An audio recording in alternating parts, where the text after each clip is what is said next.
if I told you there is one simple thing you can do first thing in the morning to stop procrastination and feeling lazy? In this video, we're talking about a super simple morning habit that does just that. Plus, stick around till the end because I'm also going to reveal this unexpected truth about when procrastination can actually be the best thing you can do. You don't want to miss it.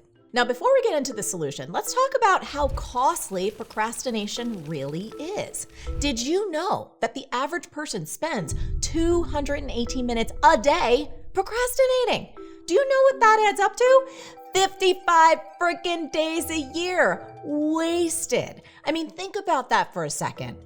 55 precious days that you could have used to grow your business or write that book or learn that language or travel or get into the best shape of your life. But this gets even worse because procrastination isn't just a time waster. It is this stressful, shame-filled habit that sabotages your dreams and sets fire to your bank account. Check this out. It's estimated that procrastination costs the US economy around $70 billion a year. Yeah. That's billion with a B. And it's not just toxic for your wallet, it's toxic for your health. Procrastination is also linked to stress, depression, and anxiety. Now, here's the thing with procrastination. It's not really about being lazy or unmotivated.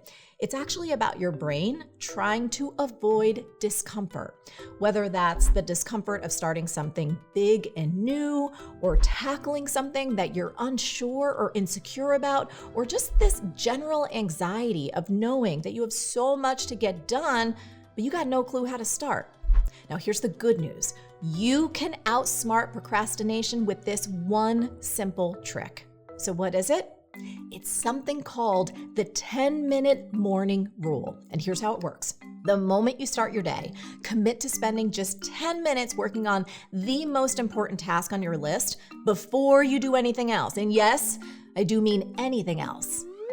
Maybe besides coffee. So, no checking your phone, no scrolling through your emails, no getting distracted by the news, just 10 minutes on that one most important thing that you know needs to get done. Now you might be wondering, well, why 10 minutes? It's short enough that it doesn't feel overwhelming, but it's long enough to get you into the groove. And research shows that starting is actually the hardest part of any task. And here's what's cool. Once you get that momentum, your brain shifts gears and you're much more likely to just keep going. Now you might be thinking to yourself, well, Marie, what can I really accomplish in 10 minutes? And that's the beauty of it. The 10-minute rule isn't about finishing the task. It's about starting it. Once you've started, you'll often want to just keep going well beyond those initial 10 minutes. This is so simple, but it works like magic. It's simple physics. A body in motion tends to stay in motion. Plus, by tackling what's most important to you first thing in the morning, here's what's cool. Not only do you guarantee that that thing gets done, but you're also setting a positive tone for the rest of your day. You're gonna start feeling like a friggin' champion right from the jump, which makes it so much easier to stay motivated and to keep getting done. It's this little psychological win that keeps you in the driver's seat rather than letting procrastination take the wheel. So you might be asking, well, how do you make this little 10-minute morning rule work for you? Here's a rundown. Number 1, identify your MIT, which is your most important task. Don't do this in the morning, but actually the day before.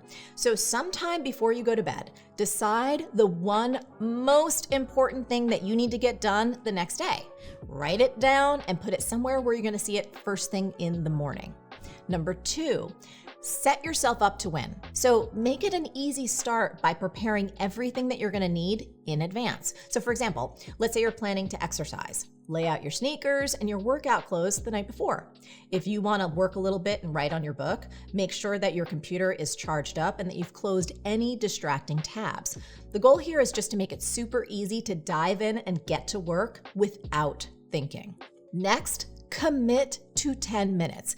Now, after you've had your coffee or tea, dive straight into that task. Set a timer for 10 minutes and focus solely on getting started. Number 4, work distraction-free. So for those 10 minutes, do not let anything interfere with your focus. No emails, no social, no news, just you and the task at hand.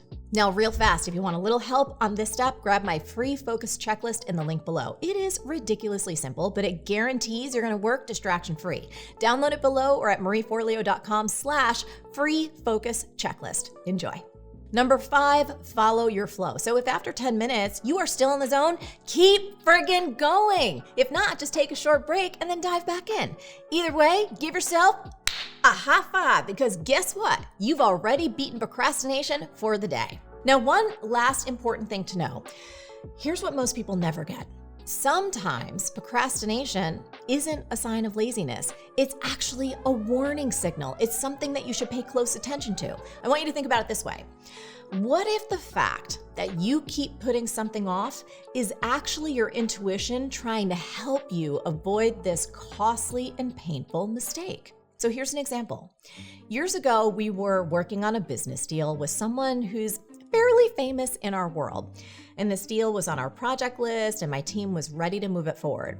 And honestly, my team, all of us, we're all about getting things done. But for some reason, this deal wasn't progressing. Every day we'd look at it, but for whatever reason, it kept getting pushed to the back burner. And we started to feel guilty about it. We were like, oh my God, what the hell's wrong with us? Why aren't we making this happen? Then I got a phone call from the person that we were getting ready to work with, and everything made sense. So there is this one small detail in our contract that they disagreed with, and they wildly overreacted. I'm talking anger and screaming and ranting and raving. I was like, wow, the public doesn't see this side of you now, do they? Point is, they acted like a toddler having a meltdown. And that behavior told me everything I needed to know. Clearly, we were not meant to do business together. And thankfully, no contracts had been signed. In other words, procrastination saved us from this huge, expensive, painful mistake.